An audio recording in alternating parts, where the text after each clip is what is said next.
Guys, मेरी मम्मा आज बना रही है कुल्फी, वो भी होममेड। जो कुल्फी का वो है मिक्सचर, वो भी हमने घर पे ही बनाया है।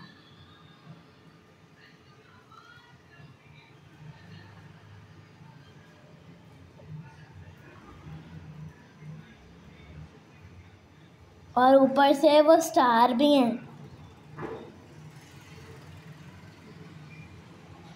अब ये फिल हो गया है। अब हम इसमें ये लगा देंगे अच्छे तरीके से। बिस्मिल्लाहिर्रहमानिर्रहीम। इसको हम मिक्स भी कर लेते हैं, कर सकते हैं, कहीं रेड कहीं ग्रीन।